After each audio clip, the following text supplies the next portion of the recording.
What's up, everyone? We are here talking about UFC Fight Night, Evloev versus Murphy.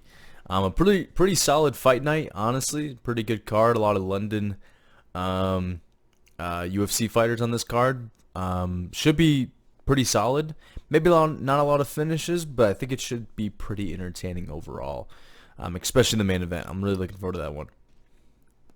Let's start with the first fight on the card.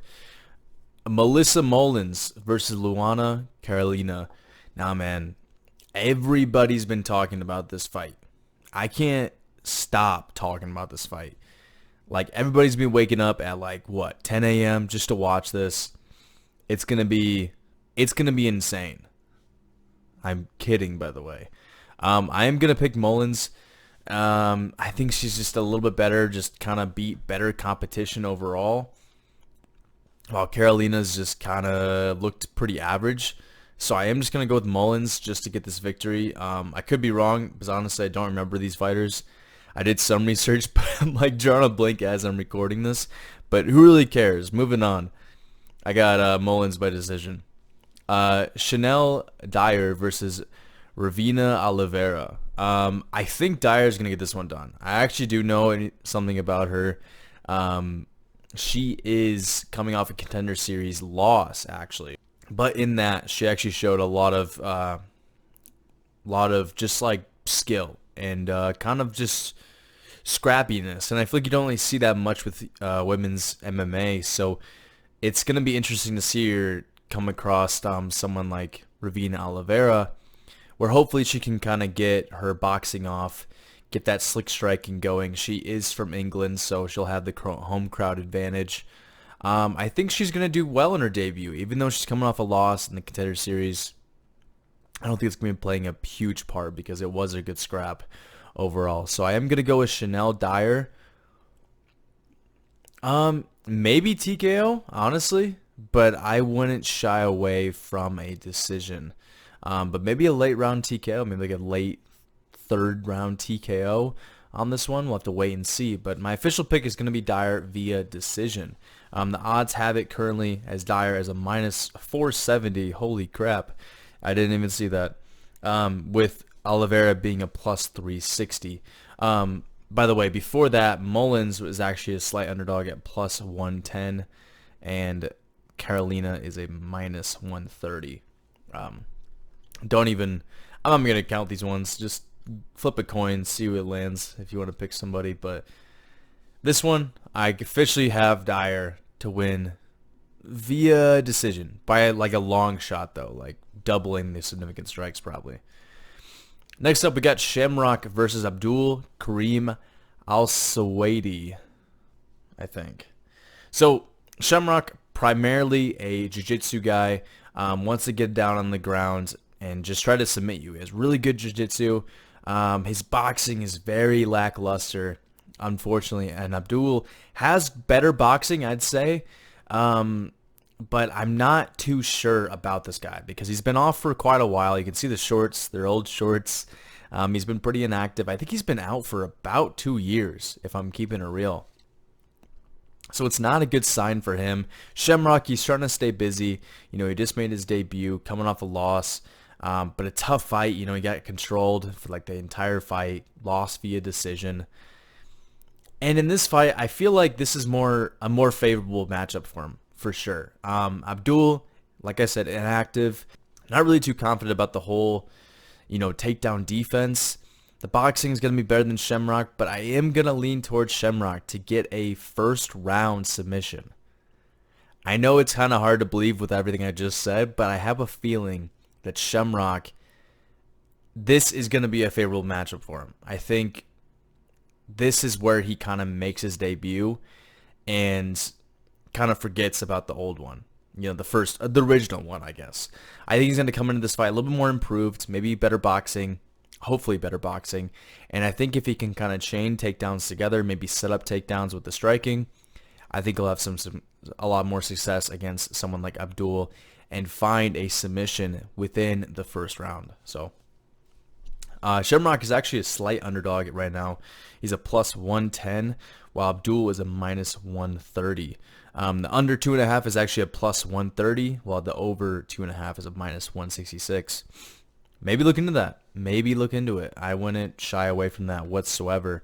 Like I said, Shamrock has really good jiu-jitsu, so could be something on that. We got Louis Sutherland versus Brando Pericic. I think that's how you say it. Sutherland isn't that good. He just got submitted off a heel hook from Volter Walker. You know, really no shame in that whatsoever.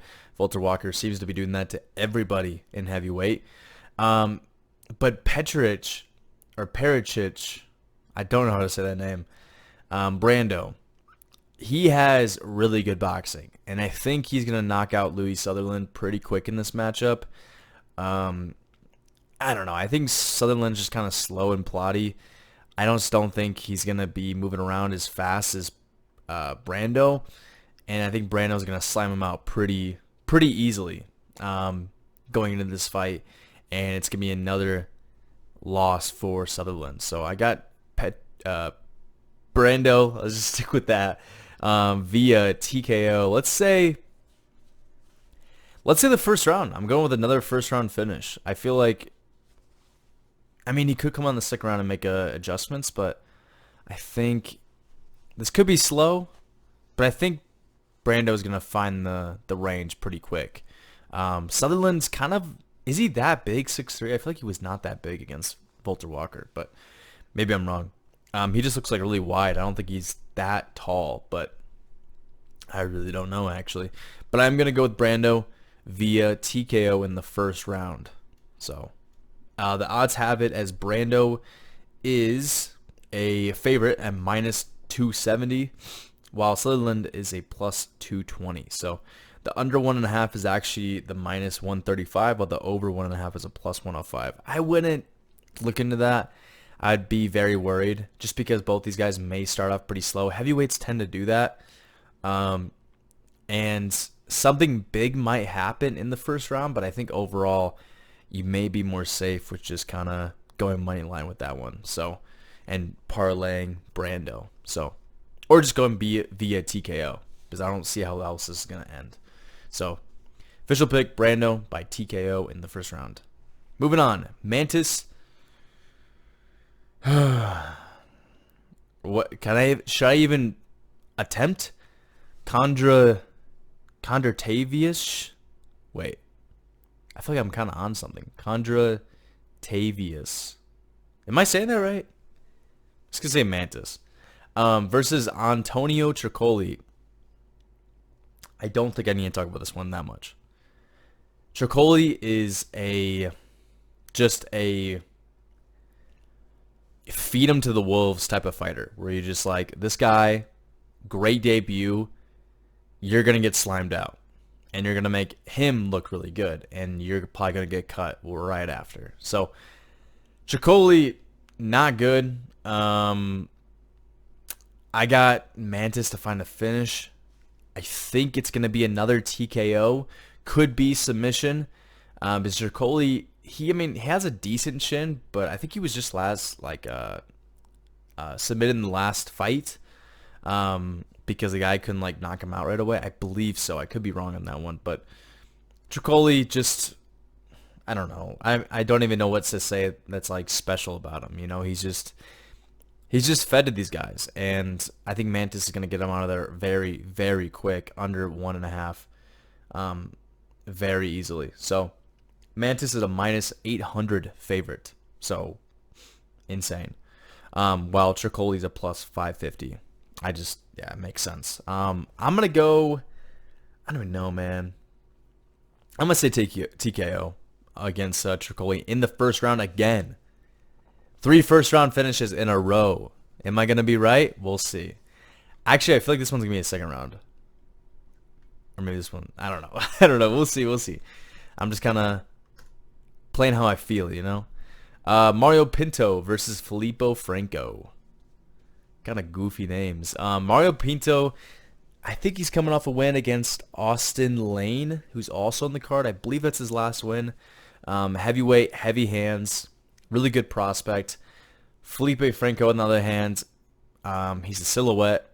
He's has a height of 0 feet and 0 inches, so I don't even know how this guy's gonna have a chance.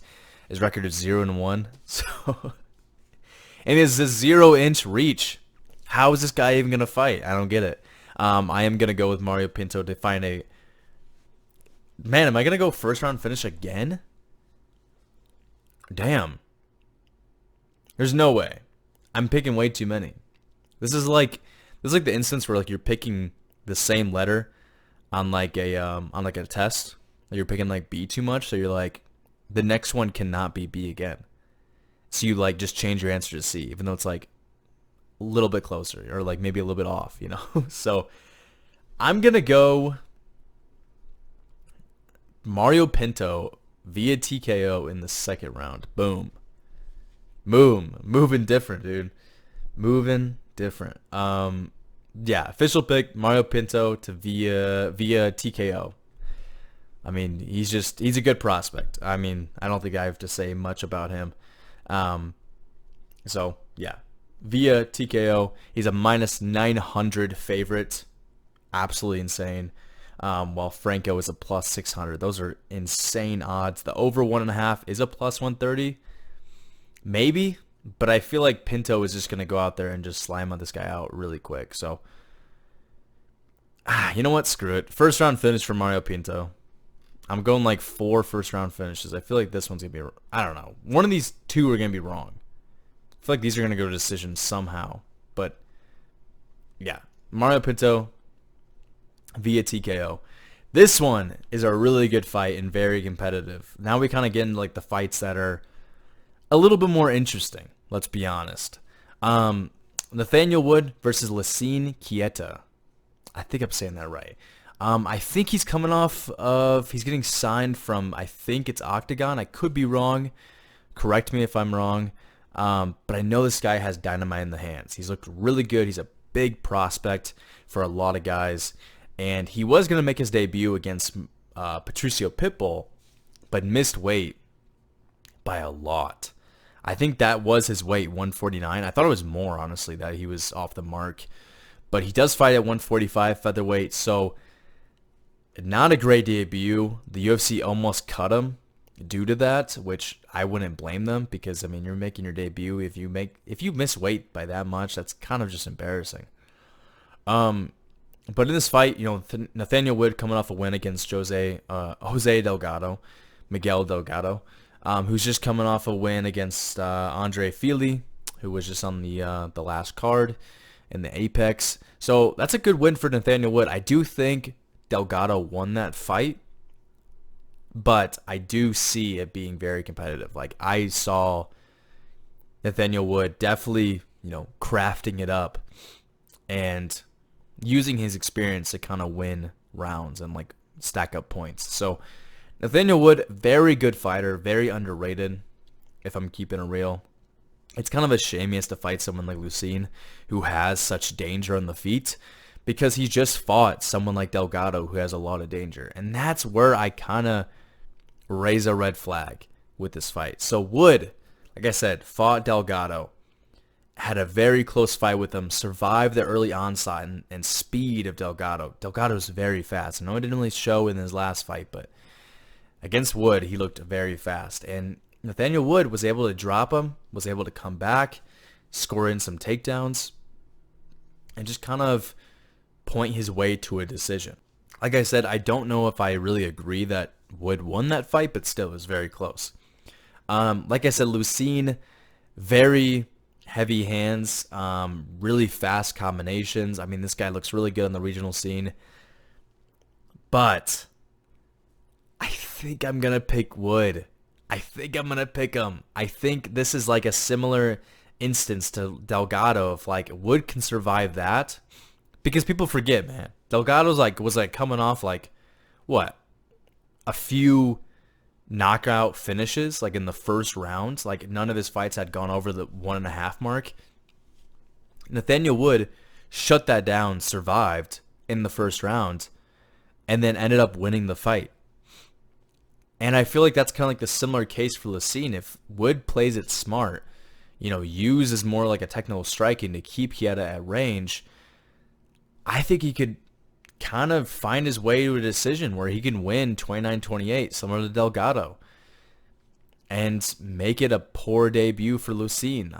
That's kind of just what I see, especially with this guy. Like, if he misses weight again or has a bad weight cut, I feel like that's kind of all signs point to Wood getting this win. Odds have it plus 195 for Nathaniel Wood.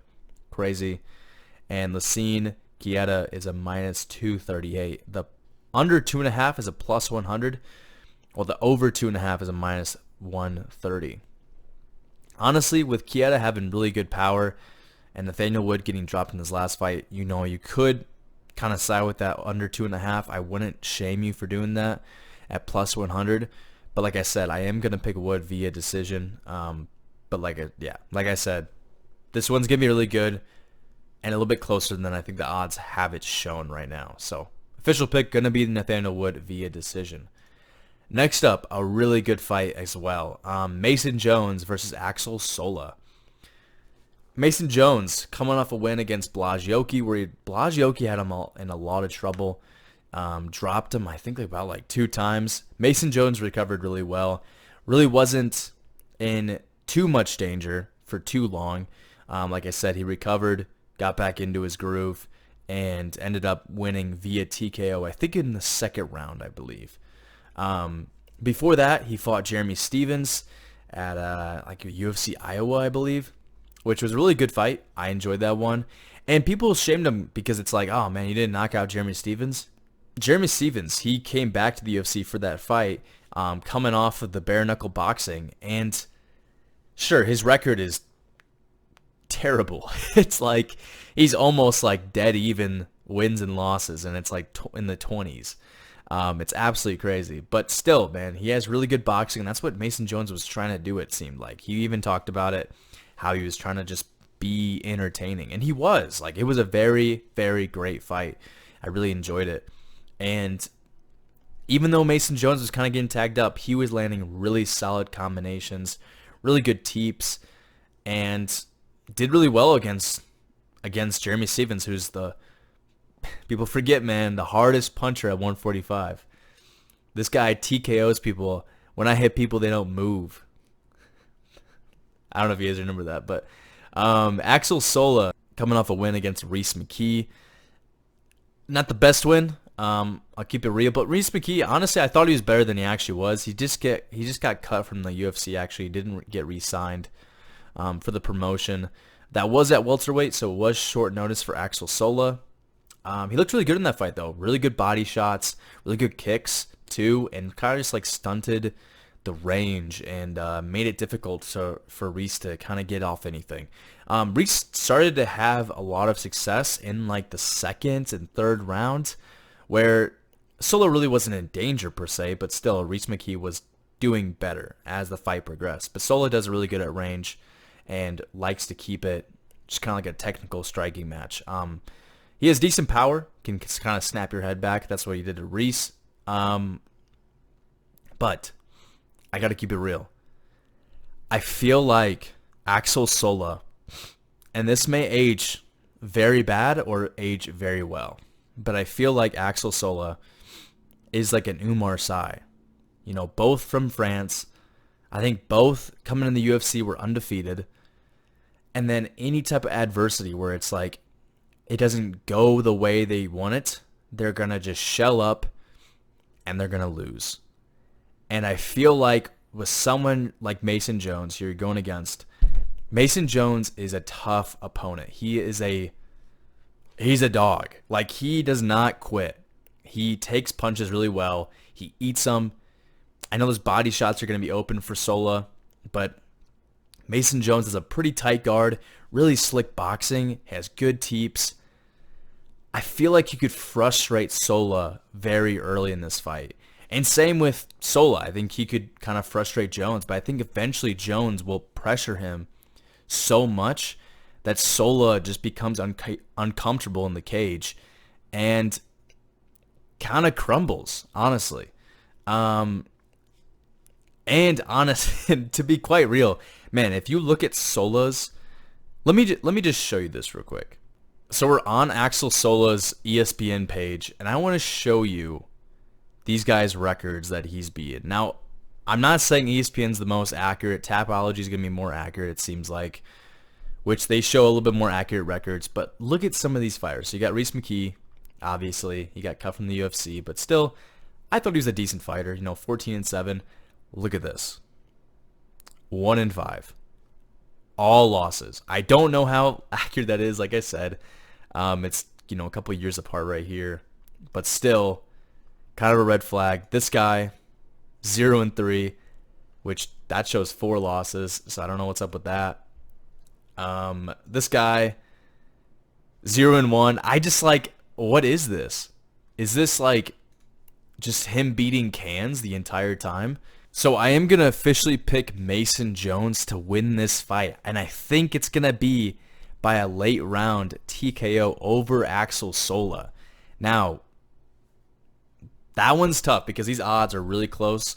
They have it currently as Mason Jones being a slight favorite. I'm trying to pull it up right now. Mason Jones, I think it's a minus 120 favorite. 125 right now. And then Axel Sola is a plus 105. I agree with those odds.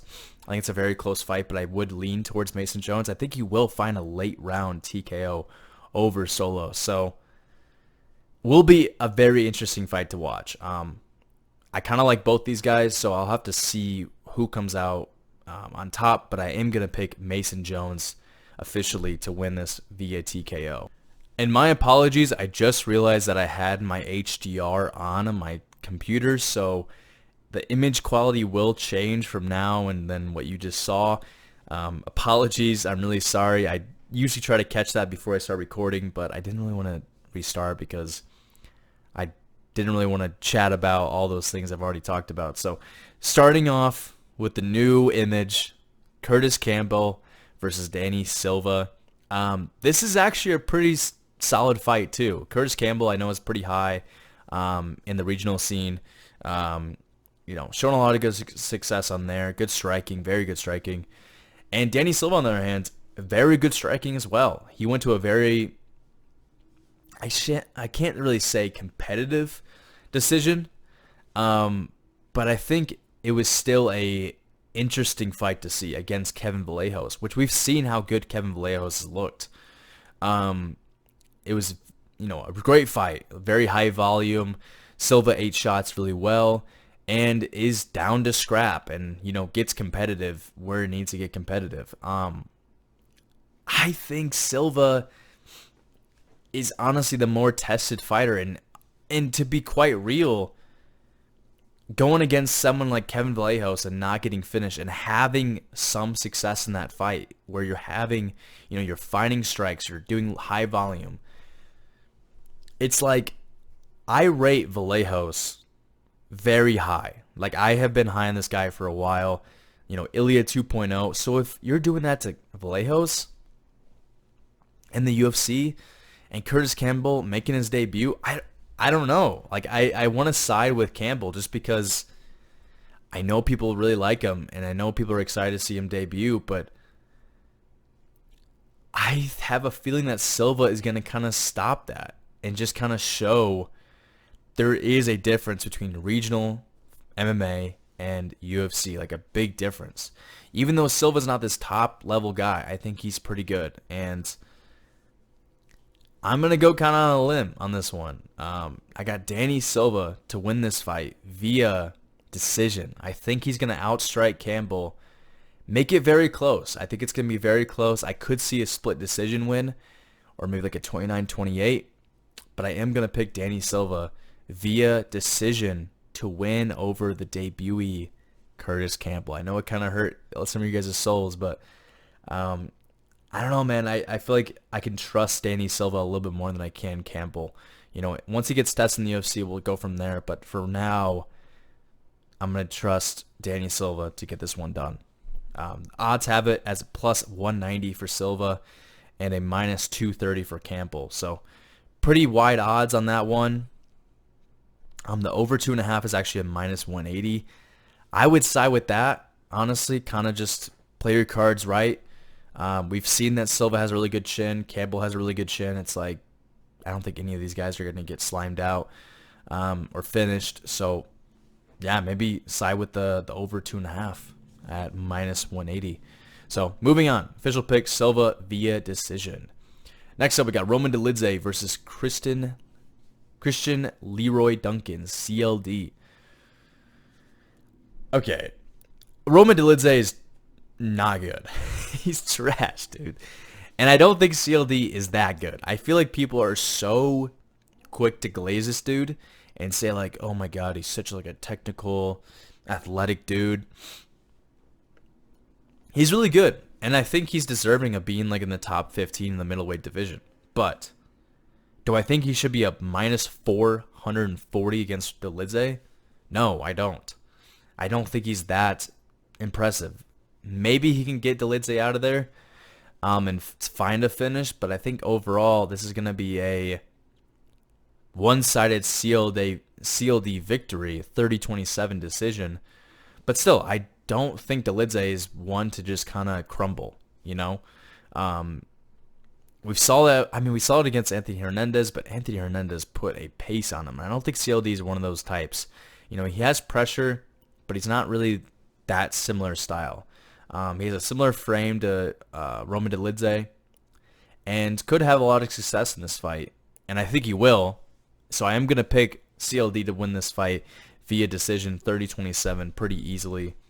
But having the odds as a minus 440 and Roman Dolidze as a plus 340 is kind of insane to me.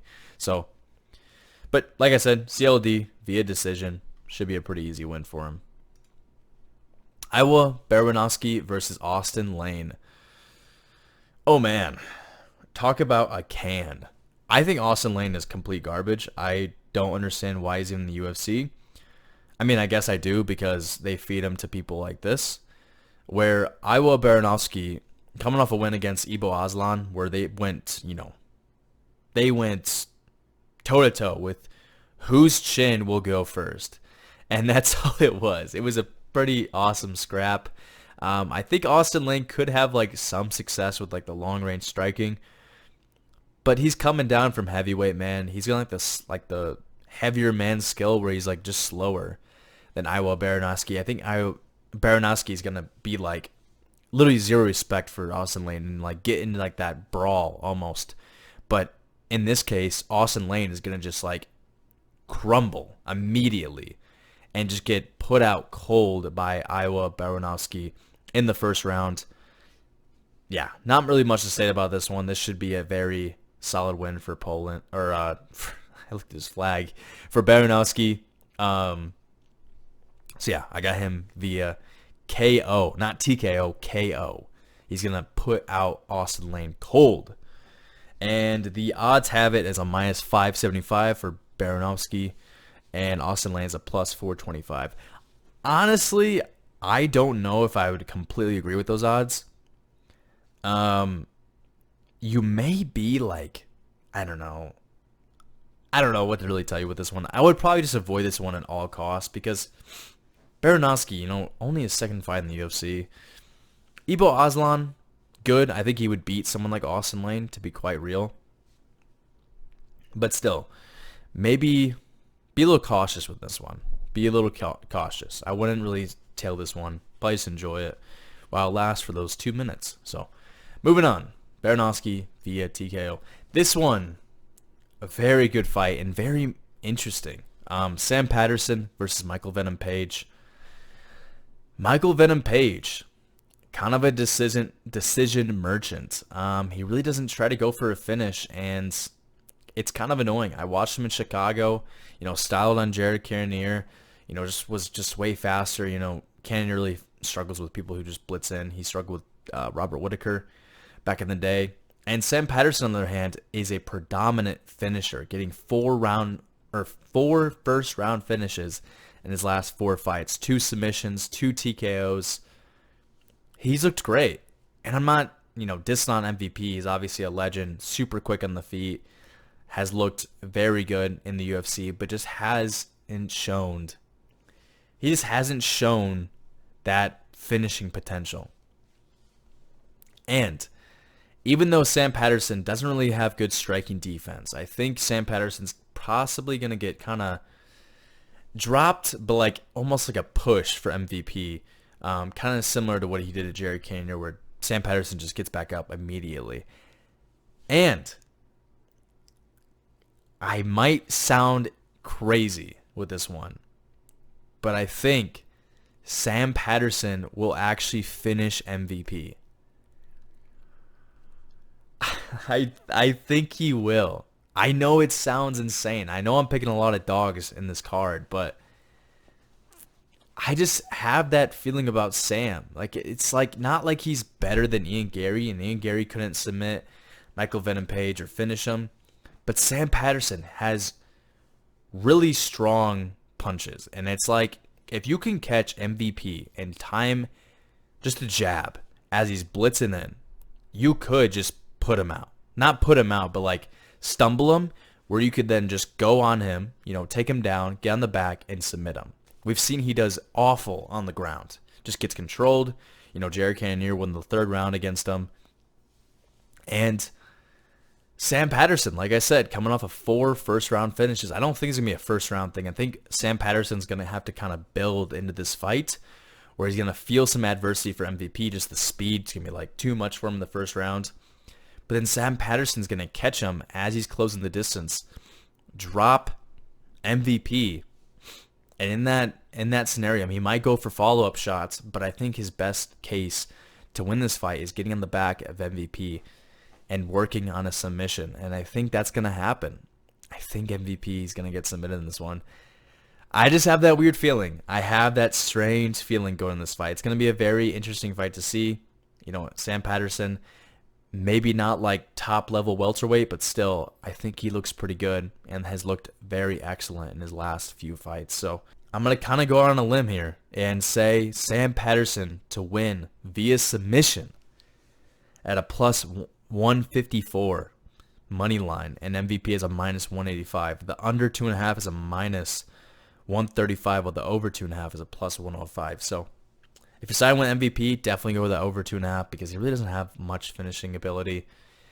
And yeah, Sam Patterson via submission. Kind of crazy, but I'm just feeling it on this one. Luke Riley versus Michael Aswell Jr. I feel like this one's pretty cut and dry. Luke Riley coming off a win against Bogdan Grad, not Bogdan Guskov. Basically looks like a mini version of that guy. And Michael Aswell looks good. Kind of like a win one, lose one, maybe win a couple. Not really that impressive. But I think with Luke Riley, man, he looked really good in the regional scene. Doesn't really look at face value that he's like some, top level prospect. But I don't know, he makes the right adjustments and he comes back and has a better game plan, and he has really good power on the feet. And I think he's going to actually find a finish over at Michael Aswell as the fight progresses. I think another 2nd round finish for Luke Riley. I think he's going to find some adversity in the first round, maybe feel a little unsure about himself, but eventually find the chin of Michael Aswell and put him out of there in like a TKO kind of scenario where he doesn't like whip his head back, but gets like a very solid TKO in the 2nd round, maybe the late 2nd round. So I got Luke Riley to win this fight via TKO. The odds have it as Luke Riley's a minus 250 and Michael Aswell's a plus 205. I think that's completely reasonable. The under 2.5 is actually a plus 130. You might want to look into that. That's pretty solid. So yeah, official pick's going to be Luke Riley via TKO in the 2nd round. Now, we got the main event. Lerone Murphy versus Movsar. I say Evloev. It's like Evloev or some. Yeah, it's something like that. Both undefeated fighters. Both very excellent fighters. This is a great main event. I'm really looking forward to this one. Even though it's not going to be like a finish, most likely, it's still going to be really high level, very technical. And both guys are going to be really showing up to win, because this is it. This is where both their UFC's careers and MMA careers have led up to. This is where they get the title shot. And I think it's going to be absolutely amazing. I think it's going to be a great fight. Movsar Evloev coming off honestly better wins than Lerone Murphy. Beating the likes of Aljamain Sterling, a former champ, Arnold Allen, and then Lerone Murphy on the other hand, coming off a win against Josh Emmett via decision, which hasn't aged very well, but still, heavy power striker, was able to avoid the shots. And then after that, slimed out Aaron Pico at UFC 319, which I saw, which was pretty cool. And I gotta at Masvidal, obviously better competition, very elite wrestling, very, very good. He doesn't really have jiu-jitsu. It's just more basic wrestling that he tries to control you. You'll get back up, but he'll take you back down and just kind of rinse and repeat. He has pretty good striking on the feet. I would side with Lerone Murphy with the better striking overall. He's just a lot more technical, a lot more managed on the feet, and could flick a jab out and kind of bat. It's a similar to style to Volk, if I'm keeping it real. Not great takedown defense, so that's where I'm kind of a little iffy on it. But both really excellent fighters. Evloev, obviously his path to victory on this one is just going to be control time. Finding those shots where they count, maybe rocking Murphy a little bit. We saw Dan Ige rock him when he kind of sat on his punches, but Evloev doesn't really sit on his punches. He's never got a UFC finish, so maybe he's looking to get a finish in this one. He's been very inactive, hasn't fought since I think December of 2024, which is kind of crazy. And in this fight, Lerone Murphy, like I said, very technical striker, good on the feet. And a big thing that I feel like people aren't talking about is his timing is excellent. Sure, you could look at the Aaron Pico fight and be like, oh, dude, Aaron Pico just kept on pressuring. Eventually, he's going to TKO him. That spinning elbow was so well timed. It was perfect. It was actually perfect. And then he's timed a knee on that wrestler. I can't remember his name exactly. I want to say it's Souza. I could be wrong on that one. But someone who was having kind of difficulties with finding a well-placed knee. And then, same with, I think, Dan Ige. He timed a really good knee on him. And it's just you see these things, you see these, just examples of Lerone Murphy having very good fight IQ. And I think that's a big thing. Murphy, even when he loses the first round or loses the second round, like he did against Dan Ige, he lost the first because he got dropped. He knows how to pull through and get to a comfortable position where he doesn't give up positions. He'll work to the, work in a scramble. He'll work on the feet. He'll land the better shots, and he'll get kind of not dirty, but he'll just find a way to win. While Masvidal Evloev, on the other hand, he kind of just sticks to his game plan. Wrestle when you can. That's your main goal, and then strike when it's open. That's just kind of what Evloev's game plan is. I thought Arnold Allen did a very good job against him. I thought Arnold Allen actually won that fight. It was very close. If Arnold Allen just kind of pieced it together a little bit more combinations, I think that could have showed a very big flaw in Masvidal Evloev. And, Aljamain Sterling, he's good on the feet, but he's, really he's the backpacker. And I feel like when you're going wrestler against wrestler, Masvidal obviously showed that he's the better one out of the two. Lerone Murphy's not going to try to do that. I think he's going to find the range early on Evloev. And man, I know I keep on picking dogs, and I feel like the right pick on this one is Evloev. But I think Murphy, he's really good, and I think he's being severely underrated in this matchup. He's going to, obviously both fighters are going to come to this fight very just, ready to fight. This is their moment. Main event slot, #1 contender. And I think Murphy is going to win a decision. I think it's going to be a 48-47, very close decision, where Murphy just outlands Evloev and can get back out off the feet on the scrambles. Like I said, like Evloev just wrestles and he'll take you back down. He has really good, just takedowns. Not great control. And with Murphy, man, we saw him stay calm against Aaron Pico, and he knew it was coming, and he didn't crumble in that pressure. Like, that was insane pressure by Pico.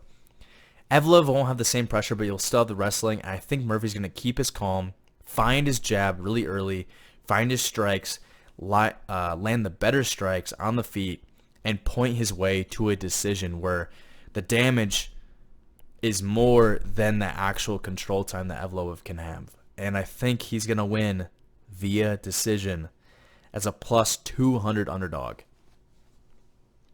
I could be incredibly wrong, but this one is a very close fight and very interesting. I'm really looking forward to this one, but that is going to be my official pick. Evloev is a minus 245, by the way. The over 4.5 is a minus 345, while the under is a plus 250. I wouldn't do anything with that. I'd probably just go money line or just enjoy this one. If you want to risk it, go on Murphy, but I think Murphy's going to win just to pay based upon what I've seen and just the fight IQ of him. And I don't know. I think this is a situation where it seems obvious that Evloev is going to win, but I feel like Murphy has that, in a way, an X factor to him. I know it's kind of crazy to say about a decision guy, but that's my official pick. I got Murphy to win this fight via decision over Movsar Evloev, and is going to take his O away. I know I'm kind of in the minority with this one, but yeah, official pick, Murphy via decision. I hope you guys enjoyed. Sorry about the HDR image issue. I try to remember that in the beginning, but I also try to record these as, in my most convenient times I can. I don't get a lot of time to do them, so apologies for that. I try to remind myself. But I hope you guys enjoyed the video. Let me know what you guys think of my picks in the comments, and I'll look forward to watching this one, and I'll see you in the next one.